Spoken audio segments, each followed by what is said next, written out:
Hello, ladies and gentlemen. I have my pleasure to have here, close to me, Stefan Viard. He's working in the hospitality industry for the last 25 years, no? More or less. Well, if you checked it, I trust you, but it should be correct, yes. Nearly 18 years in Dubai, 3-4 years in Germany, 1 year in France before that, 1 year in Malaysia, and now almost 1.5 years again in France. You did several pre-openings in hotels and also in outlets, in restaurants. Yeah. How is it to still be in the industry after all these years? Well, to be quite honest, I love what I do. I think hospitality is actually a great business if you're passionate, if you like to be surrounded by people, if you are scared to be bored to sit in an office, because in hospitality every day is different. So that's one of my biggest motivations as well. If I wouldn't have done hospitality, the only job I would have loved maybe as much as that is to be a vet. Well, that's a surprise. I wasn't expecting that. I would have loved to be vet, but then I would have needed to be working a little bit harder in school maybe, and then to study this stuff, and so I ended up in hospitality. Good. I'm going to obtain myself. How do you see the changes now after COVID in hospitality industry? Because you just did like the pre-opening was after the pandemic, in the pandemic actually, in the pandemic. So I would say it's going to be interesting because we don't actually know where we are going. I mean, I saw here in France during the pandemic hotels. I was shocked because I visited a lot of hotels, and very good hotels, 5-star hotels, palaces as we say here. And I had more the feeling of visiting clinics than actually hotels. The thing was that a lot of services have been stripped down because of hygienic reasons, health reasons, maybe government restrictions. But I think a lot of hotels took it as well as an advantage to maybe reduce cost, and they haven't started to put them back. So the experience is not, in many hotels I believe, is still not there where it should be for luxury properties, and it will take a little while to really get back the sparkles in the eyes in many of the hotels I visited, because it's just a room, a breakfast area, and that's it. But the little touches which refine luxury hospitality are missing still in many areas. So that's going to be an interesting journey to follow through. Here in my current property, obviously we were less restricted because we opened after the confinement, at least here in France, without any limitations on how many people can be in a hotel, in a restaurant. We didn't need to wear the face mask anymore.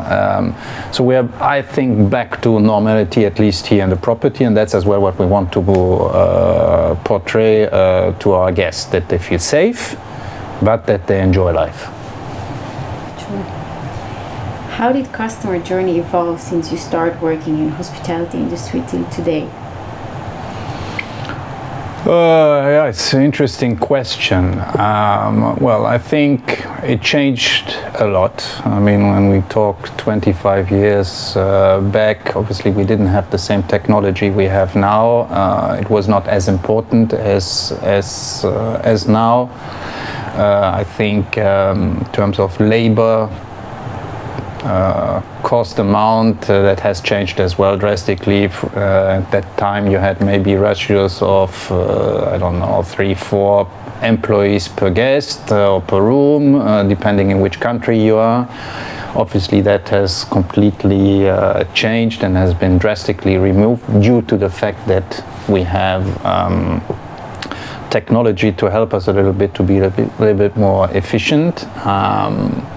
There's still a luxury code of service. I think that hasn't really changed. It's just that the needs have changed, such as obviously having Wi-Fi. I mean, 25 years ago, that was a service you had to pay, very expensive. Now there's still some more properties or hotels.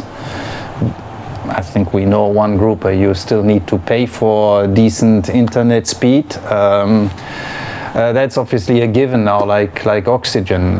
Then you have maybe, the trend of trying to, I would call it, rip off customer with additional services such as parking or minibar. And we try to include it in the room rate so that at least you don't have you're not so worried that when you open the fridge that you get robbed. So we try to do that as well. So it's a certain convenience. I think what has changed is the patterns. I mean, you see it already in the designs of the rooms of hotels in general. Public spaces are not as they used to be 20 years ago. Now they are more an inviting space where you can just hang out as well, even in a 5-star hotel, just to sit there, drink a coffee, go through your mails and observe a little bit what's happening around you. I think we have tried in many companies as well to animate lobbies slightly different, create really an experience beyond hospitality, only the room, that we are not only bed and breakfast, that there is something around and that you need to always be relevant to the market where you are, that you have a certain offering as well, that you create partnerships, all these things. We didn't have that 25 years ago. It was very traditional, and I think it's good that we changed that. And if you still want to have the olden golden days, well, then you have the opportunities to stay still in some magical palaces, old-fashioned hotels. I think they will never change. True. They will, because that's their brand. That's their brand, exactly, and they should stick to it because they know it best. And if they would try to copy others, then they might not do it as good, and we would not copy an old traditional palace because we have no clue how it works. What are the things you need to provide in the luxury hospitality service in order to create a perfect or at least an unforgettable stay and experience? You were saying that right now it's not just only bed and breakfast, but that has been added every year. I think, from my experience, you only add more and more and more in order to create the experience. And it's from where it starts, like from my perspective, it starts also from the staff that you hire, and everything is just like, how do you create also the culture in the company? Absolutely. I mean, you have the so-called hygiene factors where you need to have a decent room, you need to have, of course, good linen and nice bathroom amenities and all that, but this is something, it's a given, I think. And as you rightly said, for me, it's about creating a nice environment due to various, or with the help of various factors. There is very important the recruitment stuff. So here you might have seen as well that it's again quite a nice little mix of bunch of young people, not necessarily coming from hospitality, because I believe that this is as well the future. We will not find necessary people who are coming from hospitality schools who want to maybe progress in hospitality and one day become GM or whatnot. They are more here really for the moment, now and then, so they have different interests, so we need to adapt. So that would be as well one of the key changes to what it was 25 years ago, where it was a little bit more strict, and now you cannot run a hotel the way how it was done 25 years ago.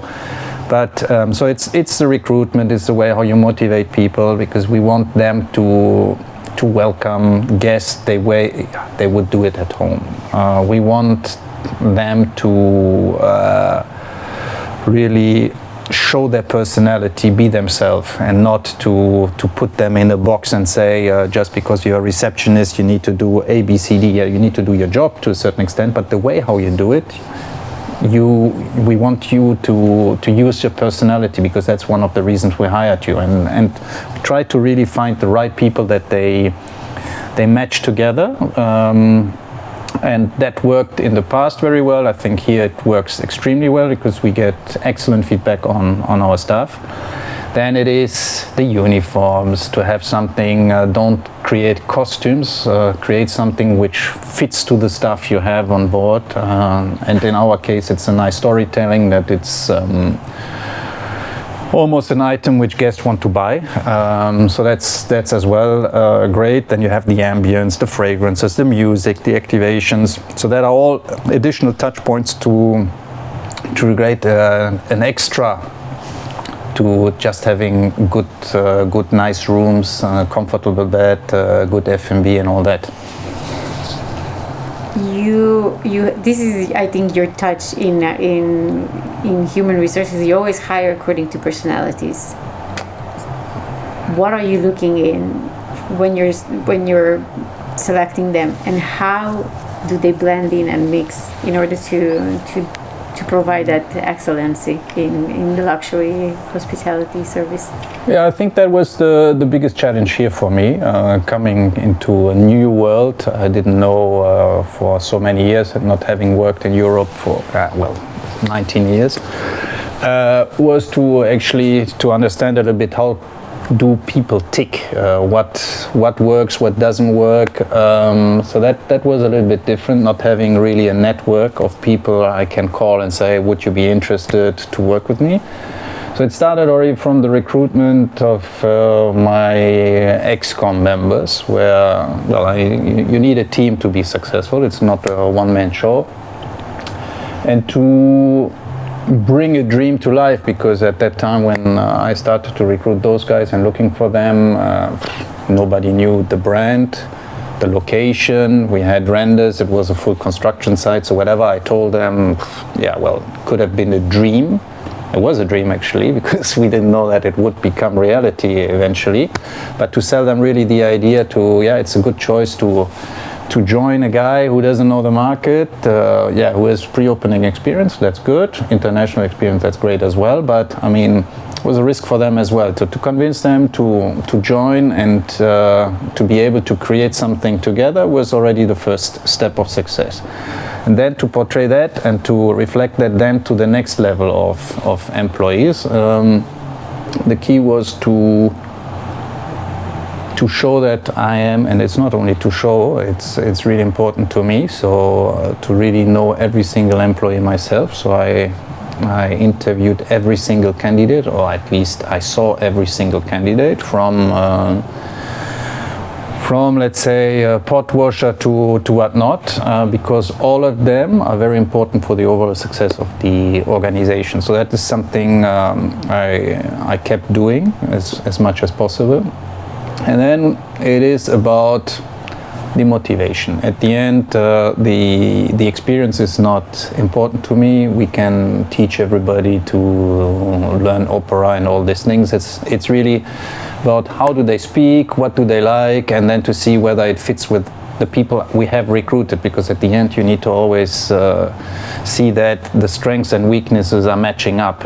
If I have only great entertainers but nobody likes to do, I don't know, to be accurate and to do certain things the way they should be done, then it would become a zoo. So you need to as well balance a little bit the risk. And then I think the next thing is how you welcome them, and then at the end, how do you respect them during day-to-day business. And that's as well very important, and that has changed over the years as well. So for me it's important to be on the floor. I don't know all of them by name because we have as well a little bit of a rotation, but many I do. It is important for me to, when they have a birthday, to go there and say happy birthday, so they're surprised that I know that it's their birthday. And to greet them properly. I mean, just to respect them like human beings, like we should all be respected, no matter what position. And I think that is as well a key of success, to show them that you're part of the team. Yeah, they feel valued. when you're doing this. Exactly. Because you mentioned the experience, it was very different in the Oriental Middle East. Middle East, yes, in the Middle East. How it was there, for example, how is there the difference between how you provide your customer experience and how you have to provide it there, because it's quite two different worlds sometimes, but at the same time many things are alike. Absolutely. I mean, the Middle East is definitely. In 2004, it was a great, amazing experience, because I think the service over there was much higher than what we had in Europe, because we had the advantage of having more hands to do the job of a person we would have here in Europe. So that was already one thing. Then, of course, the work ethics was slightly different at that time. But the Middle East and the customers are very demanding. That's for sure.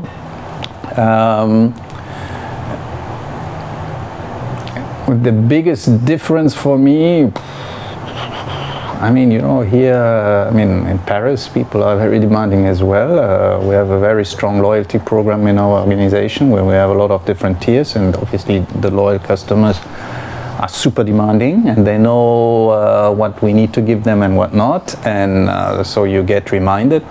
But overall here, the biggest difference is that the guests are respecting the employees. And I would say that sometimes this was a little bit trickier in the Middle East, depending on who is coming. It was not always 100% correct, I would say, and I do enjoy that it's different here. In the Middle East, you need to have, a guy who is parking your car. You need to bring the luggage up. You need to do this and that. Here, people don't expect you to bring the luggage up. We do it, of course. It's a service we provide, but 90% of the guests, at least, to check out, they bring the luggage down themselves. You don't need to unpack things, because they want to have their privacy here. So it's all a little bit more relaxed, but it needs to be sharp, and the information needs to be accurate. And I think that is where the Middle East is again different, because we mentioned it earlier. There you can get away with a little bit of Habibi, and you do certain things slightly different, and then it's okay. But here it's, but there's not now one point where I would say it's completely different in terms of expectations. The rates here are much higher than in the Middle East. The room sizes are smaller, but you are in different locations. Dubai is an amazing city, but it's not Paris. So here you're in the city center. Yeah, exactly. So here you pay 3 times more for half of the size of a room you would have in the Middle East. But here, there is a certain reason why you pay those prices, because labor costs are expensive, contracted services are very expensive, and there are minimum requirements. So that's why it's all adding up. What are from your perspective, the best lessons that you learn in hospitality industry, and you apply them everywhere, in every aspect of your life? Be honest, treat others like you would like to be treated yourself. I think that is very important. Be straightforward. That was always something I have adapted, and I will continue to do so. But at the end it's important to understand as well that it's a teamwork, and team effort, and you cannot do it yourself. So we win together, we lose together. I take the responsibility, of course, if something goes wrong. But the key is really that it's about the team, and if you don't understand that, it's going to be difficult to be successful. You need a strong team, but you need to motivate the team. You need to respect them. You need to keep them as well, and don't be selfish. That's, I think, as well one of those things. Sometimes you need to see, okay, now it's time for that person, to give them the opportunity to either move up the ladder, and if you don't have that opportunity, sometimes you need, even if it doesn't help you and put you in trouble, but you need to think big and give the opportunity to those people to grow as well, because Hospitality, I mean, to find good people is harder and harder, so you need to try to keep them engaged and motivated in our business. How important are the emotions? Well, I mean, I started with being passionate, so of course emotions is luxury in general, I think, is about emotions, because it's not the basic thing. It's always something a little bit more. It's something special, or it should be something special. It's not something you can just buy from a shelf every day. So emotions are a very important aspect in our business, and it's important to read our guest in order to create as well this link, to have something special for them, to understand their needs, their preferences, and then they will come back, because I think it's all about this memorable experiences we create, or we should create in hospitality, or luxury hospitality, I would say. What is the best experience you had as a customer? Well, that's a very tricky question, because if you're asking what's your favorite restaurant, I would not have one. But then what is the first memory, like when you think of a great service, that comes straight to your mind? Very tricky as well, because I mean, you never stop working, even if you go out, if you stay in hotels. I think it became much better now. I'm much more relaxed when I'm not working or going into a restaurant. I can actually switch off and not looking at it and say, oh my God, what is this? They're doing this wrong. They should be doing this. This is a mess. And it's the same when you stay in a hotel. I mean, one of the key factors for me, because if I travel with family, obviously, then it becomes double expensive, because at least you need 2 rooms. So a good experience is always good quality for value for money. It's something which I look at, but then it's not about the room size. It's really more about the atmosphere around it. So we just spent a weekend in London, and we were staying one of our sister properties, the Hoxton brand, which is known for creating really a communal feeling, and that was great, because you came in and you see people straight away in the lobby. It's always buzzing. It's different age groups. The services are very limited to a certain extent. They have their rooms, that's what you pay for. There is no shishi service, but the design is good, and that's what I like. Not getting, too much of attention. That's as well what I like. I mean, I don't like the artificial service where, oh, sir. I want to have, an honest service with people who treat you like normal people, even if they know that you might come from a different property and they know your position and all that, so that you can relax. And that's, for me, is good service. If I stay in a luxury property, then obviously the luxury standards apply. And to be honest, good memories of really a luxury property that is really more in the golden old days. That would be maybe the Chedi Muscat, but then we talk about 16 years ago, where it was the top property, design was good, service was excellent. But after that, I haven't really seen. I saw more the drops, and quality standards dropped a little bit everywhere. Because of cost-cutting exercises, not follow up properly, maybe not checklists in place, and all this. So it's a tricky one. It is, and while you were saying this, I was just thinking that. But it's also the market right now. It's very competitive, and a lot of hotels are changing, and they're coming with new ideas, better to improve and to improve and to improve. So it should be better, but it's not going better. Well, I think a lot of groups are trying and adapt to the market. Otherwise, they would not survive. As simple as that. I mean, competition normally is good, because that motivates you. And then we see it here in Paris. I mean, you have so many hotels, but now you see more and more hotels have adapted to a certain way on how they started their recruitment campaigns, because we did something which was, again, based on the personality working in the hotel, and then I see, oh, okay, they're changing that as well, so they're adapting this, they're doing this. So I see that people have taken on board a certain direction, so that works, and they see, yeah, it's cool because we found the right people, and at the end, I think, yeah, I mean, everybody is going to bring new things. Sometimes you don't need to reinvent the wheel, just be honest and say, well, I saw they did a great job, I take that as a base and I will do it slightly better, or I amend it to my needs or my budget or whatever. But let's not think that we can all reinvent the business. It's not going to happen. No, we're just adapting to the times. Exactly. Because these are also changing, and the demands are changing all the time. They are very different, like what you said before, Wi-Fi 25 years ago, but now it's just something like you go on the street and you have Wi-Fi, you go in the airport and you have Wi-Fi, you don't even have to pay for it anymore, including in the airport. It's just a free service. Absolutely. But like what you were saying now with the human capital, from my point of view, human capital is the engine of no matter what company it is.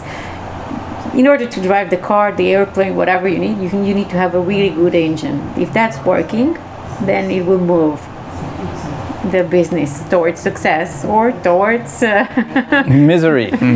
That depends.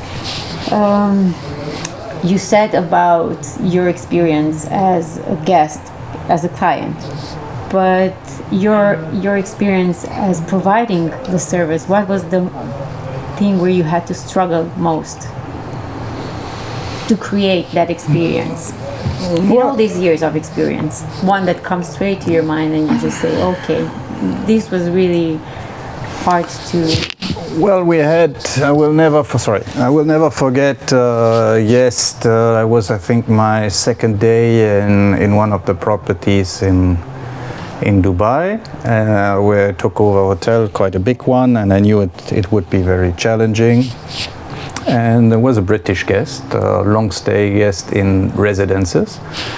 And this gentleman was very straightforward. So on my second day, he asked to see the person responsible for the hotel, and then he gave me a lecture of what was wrong. And it was a nice list of many, many points where I said, to be honest, you're absolutely right.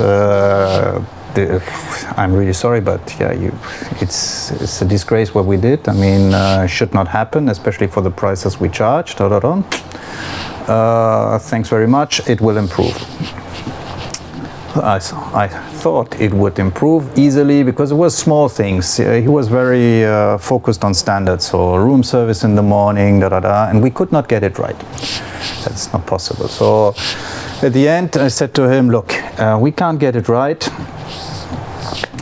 You don't pay for any of our services except the room until we get it right. All the extras, so if it's laundry, if we didn't follow your special request, if the room service, if we didn't get it on time, So the guy was staying with us 28 days and didn't pay for room service or laundry because there was always something, despite the fact that it came to us to a certain extent that I wanted to see pictures of every tray going into that room, to see at least that when I get again the call in the morning, that I knew what we served. Took us 28 days or 29 days to fix that problem, but afterwards then he was super happy. He said he has never seen that because, I mean, it was in a way generous from our side not to charge him for all these things, because it was at the end minor little things, but it was as well, you know, the competitive Stefan who wanted to do the things right, because I believe that 5-star hotel, you need to have, he's paying for a service, he should get the full service, and that's something which I will never forget, because he was tough at the beginning, but at the end, I mean, he became, and he was already a loyal guest, but he was a very happy and loyal guest who actually admitted that it was a very nice experience at the end, and he stayed very long with us. Nice. But he was a character. You reminded me, I had the same problem many years ago in a also luxury property, and they were always forgetting the breakfast on their departure day. Every single day they were coming back. We all knew, everybody was preparing it, everything was prepared. Every single time they were leaving forgot. without. Yeah, well. Something was happening. According to KPMG Nunwood, the 6 pillars in customer experience are personalization, integrity, expectation, resolution, time and effort, and empathy. How do you apply them in the battleground for success? Well, time management, empathy, I think communication in general is very, very important. I think you can avoid a lot of problems if you're honest to your clients. I mean, give it a little example. If you say up and check in, the room is not ready, and you tell them, yeah, it will be ready in 15 minutes, and you know it's not ready in 15 minutes because you see in the system that you have 20 queue rooms and it's better to tell the guests, you know what, why don't you enjoy the city? We are going to call you, bring your luggage up as soon as the room is ready, but it will take 2 hours. At least you're not wasting 2 hours of that guest time. He might not be happy at this moment in time, but long term, I'm pretty sure he would appreciate that you didn't take him for a fool. So I think honesty is very important. It is important to accept that you do things wrong. You need to be generous and relevant to the problem as well. You know, one of the great examples for me is always the famous fruit basket, which I hated in all the hotels because it's you don't have hot water in the morning. Yeah, you send a fruit basket and you think the client is going to be. Don't tell me the client was happy because we sent a fruit basket because he took a cold shower at 5 o'clock in the morning. It has nothing to do with it. So let's find something which works for the guest. Let's understand what his needs are and customize it. And don't apply just a checklist.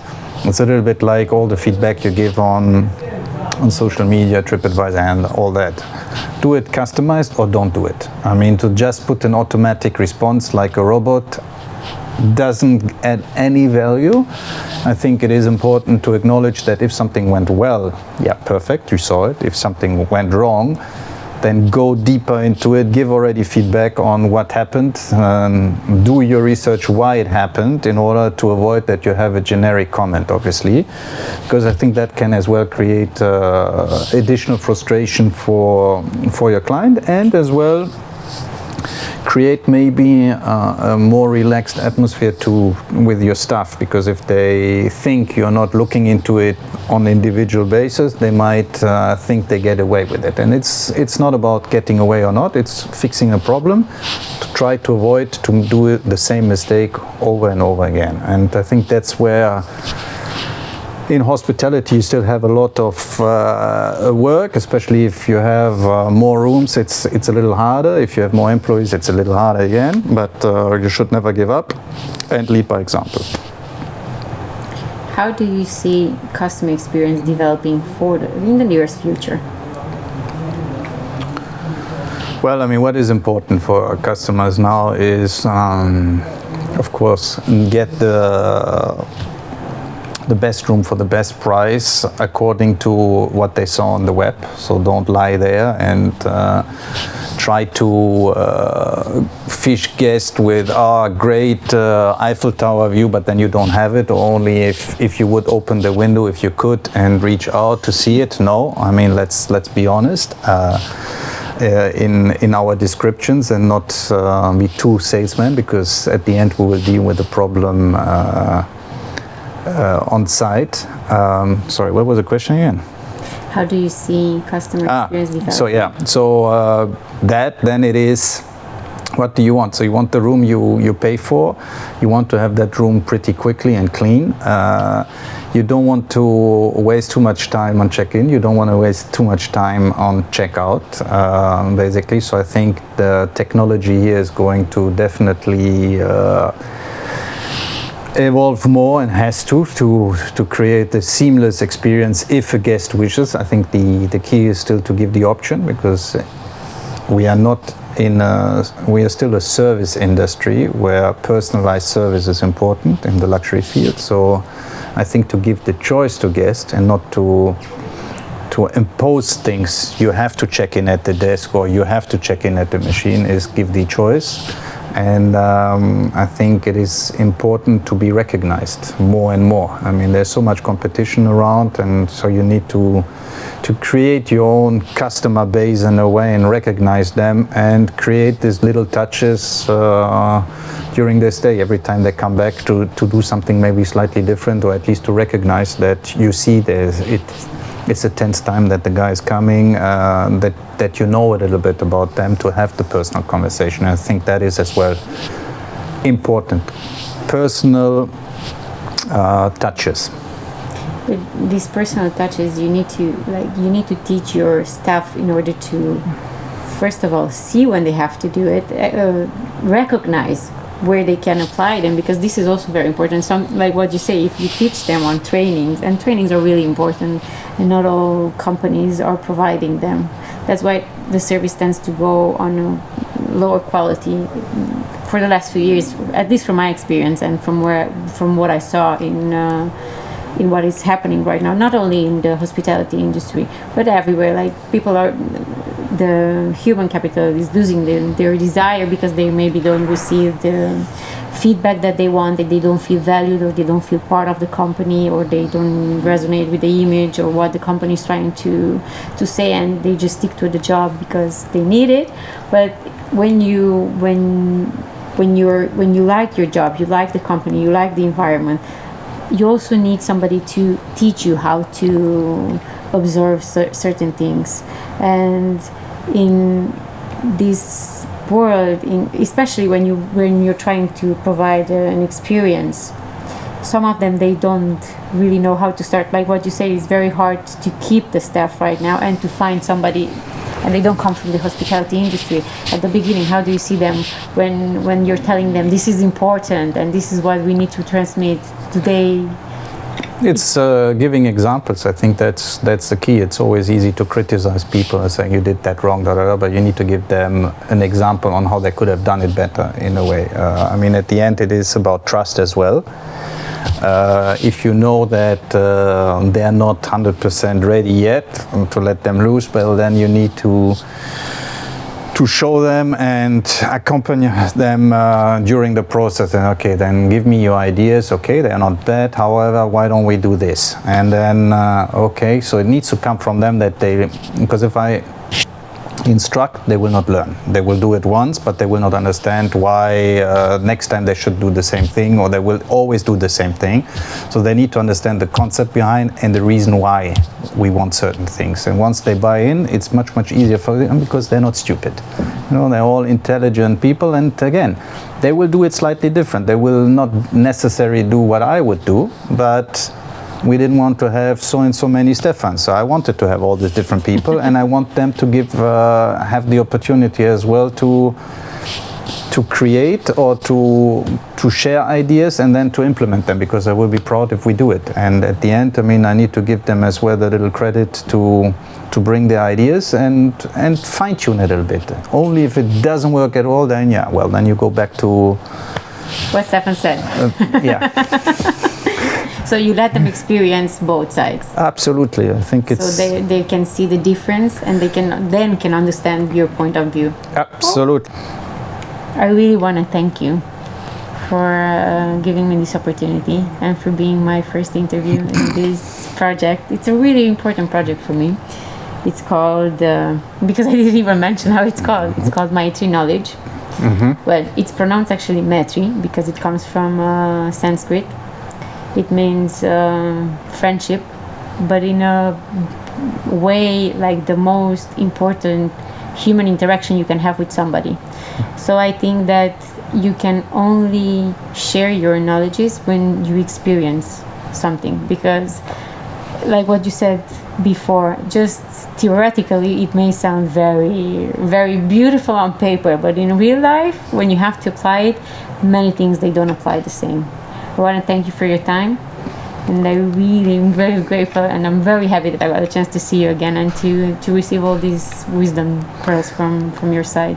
Likewise, wishing you all the best, really. I mean, hope to see you maybe one day back in France, in Paris, with a little bit more time. So it is a beautiful city, and I wish you truly, really all the best. I mean, it's great to see people from the X team doing certain things differently, and you're not the first one who is really trying something completely new. It's only the old boring guys who stick to what they know, but it's good. But you also changed a lot. You changed many the things. City, but not only the city. You changed. You did different things, even if you still stayed in the same industry. It's true that I changed. But right now I'm going back and I'm just combining everything that I learned in for the sake of a really good customer experience. Well, you're an expert, so I have no doubts that you will succeed. That's for sure. Thank you. Bon courage, madame. Hein? Merci, monsieur. Bon, allez. Allez. Santé.